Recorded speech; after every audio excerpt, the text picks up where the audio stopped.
Someone began singing Majula Singapura. Others joined. It was one of those moments when you realize that home is not simply a place on a map.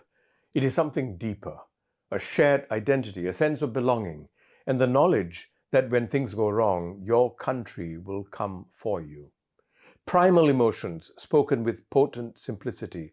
It was part of an open letter to the Straits Times Forum last week. The writer is Nisar Keshvani, who was residing in Qatar where he was working. He was there with his wife and two teenage children. They were evacuated from Riyadh in a Republic of Singapore Air Force or RSAF plane. They joined several Singaporeans, brought back home safely because of the fighting in the Middle East. This letter went viral.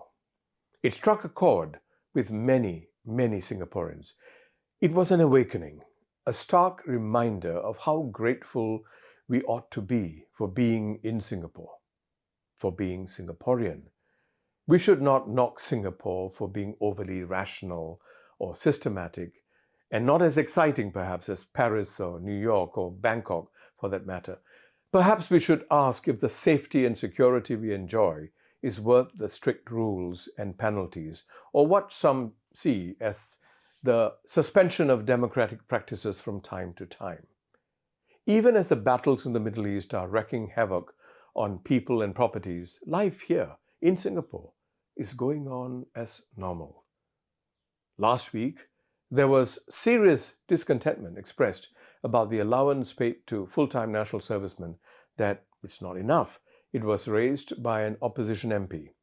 It resonated with the ground even as the defense minister urged that we should see it as a sacred duty and not a transaction. I realized that this is why I was perhaps a little unsettled reading Nisar Keshvani's letter, especially this sentence. Our soldiers had flown thousands of kilometers into a region to bring fellow Singaporeans home. It brought into sharp focus for me the purpose of having a military, or why we do national service in the first place, even though there is no imminent threat as such.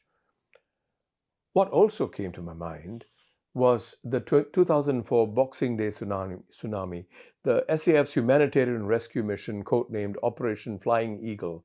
Well over 1,000 full-time national servicemen were dispatched to Aceh in Indonesia.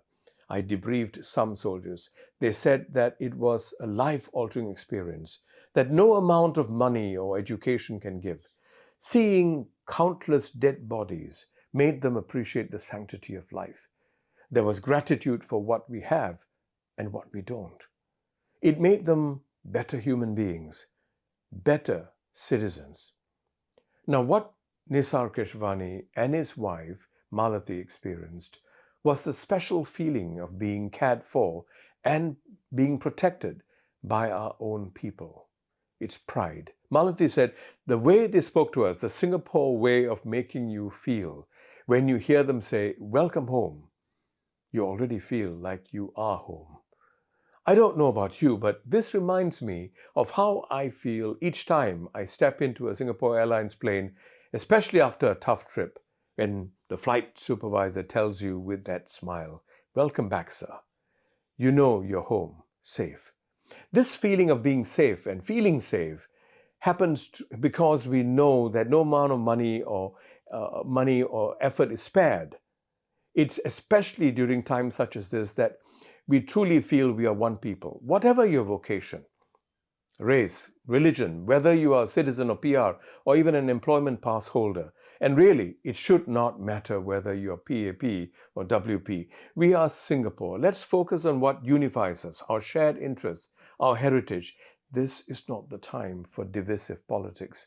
We must stand shoulder to shoulder, facing the odds together. This is why, to me, defense is not something you outsource. Pay or time or opportunity costs aside, as citizens, safeguarding what is ours and protecting our people is not just a sacred duty, it's our right. It's not something I wish to share with someone for whom this is not home.